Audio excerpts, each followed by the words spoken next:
Hello guys, हमारे YouTube channel DK sir में आप सभी का स्वागत है। आज का टॉपिक है कक्षा 10 भौतिक विज्ञान में लेसन फर्स्ट प्रकाश से संबंधित, जिसमें आप लोग दर्पण पढ़ते हैं, उत्तल दर्पण और अवतल दर्पण। ये क्वेश्चन है बहुत इम्पॉर्टेंट क्वेश्चन है जो बोर्ड पेपर में आपके आने वाला है 2026 बोर्ड पे। यानी लगभग हर साल इस तरह का क्वेश्चन आपसे पूछा जाता है अवतल दर्पण सूत्र से और उत्तल दर्पण के सूत्र से। तो यहाँ पे जो क्वेश्चन आपको मिल रहा है वह उत्तल दर्पण से आपको मिल रहा है, जिसमें लिखा है किसी ऑटोमोबाइल में पीछे का दृश्य देखने के लिए, यानी पीछे का दृश्य देखने के लिए उपयोग होने वाले उत्तल दर्पण की वक्रता त्रिज्या 3 मीटर है। यदि एक बस इस दर्पण से 5 मीटर की दूरी पर स्थित है, कितनी दूरी पर? 5 मीटर की दूरी पर स्थित है, तो प्रतिबिंब की स्थिति ज्ञात कीजिए कि वह प्रतिबिंब कहाँ पर बन रहा है। तो देखेंगे हम यहाँ पे आपको दिया है वक्रता त्रिज्या यानी r = 3 मीटर दिया है और बिंब की दूरी u आपका क्या दिया है, यानी बिंब मतलब वस्तु की दूरी आपका -5। उत्तल दर्पण है तो माइनस पढ़ेंगे तो 5 मीटर है। तो हमको पता है कि फोकस दूरी f = r/2 होता है, तो f का वैल्यू निकालेंगे, यानी 3 का आधा निकालेंगे तो क्या हो जाएगा, 1.5 मीटर हो जाएगा। तो उत्तल दर्पण के लिए हम फार्मूला लगाते हैं 1/f = 1/u + 1/v से। ये आपका उत्तल दर्पण के लिए फार्मूला है। इसके आगे देखते हैं, यानी 1/v का आपको वैल्यू निकालना है, प्रतिबिंब की स्थिति निकालना है जो v से प्रदर्शित करते हैं। तो 1/f - 1/u हो जाएगा, क्योंकि यहाँ प्लस में है तो v बाहर जाएगा या इधर आएगा तो ये माइनस में हो जाता है, चिन्ह जो होता है वो बदल जाता है। तो देखेंगे f का वैल्यू 1.5 और u का वैल्यू आपका 5 मीटर दिया ऑलरेडी।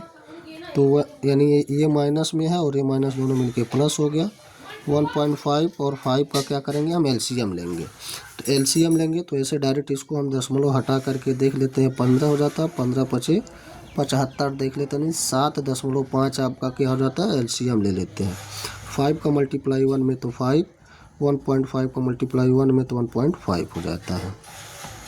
तो ये है आपका 1/v का है, तो v का वैल्यू निकालेंगे तो नीचे का ऊपर, ऊपर का नीचे पलट जाता है।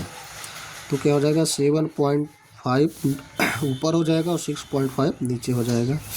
तो ये क्या हो जाता है, यानी जब ये पलट जाता है तो इसको 7.5 में 6.5 दोनों सेम डेसिमल पे है, तो इसको हम काट लेते हैं। काटने के बाद देखते हैं 650/750 हो जाता है, 750/650 होता है। तो 750 में 650 का भाग देंगे आप, तो 1.15 मीटर में आएगा। उसके बाद ये आपका क्या हो गया, v का वैल्यू निकल गया, यानी प्रतिबिंब की स्थिति निकल गई। क्या, सॉरी, प्रतिबिंब कहाँ पे बन रहा है, कितनी दूरी पे, तो प्रतिबिंब की दूरी बन गई। अब उसका आवर्धन निकाल लेते हैं, m निकालते हैं। तो m का वैल्यू m = होता है h डैश बाई h। तो h डैश का वैल्यू आपका 1.5 मीटर है और h का वैल्यू आपका -5 होगा, यानी जो आपका u का बिंब का दूरी दिया है। तो यानी इसको आप सेम है तो यानी आप डिवाइड करेंगे, यानी भाग देंगे तो 0.23 मीटर आ जा रहा है। क्या आ रहा है, 0.23 मीटर आ जा रहा है। तो क्या हो जाएगा, आवर्धन का क्या हो जाएगा, आवर्धन बराबर इतना आपका आ गया। यानी यह प्रतिबिंब जो है कैसे बनेगा, आभासी, सीधा तथा आकार में प्रतिबिंब से छोटा। जो प्रतिबिंब दिया गया है उससे क्या होगा, छोटा बनेगा।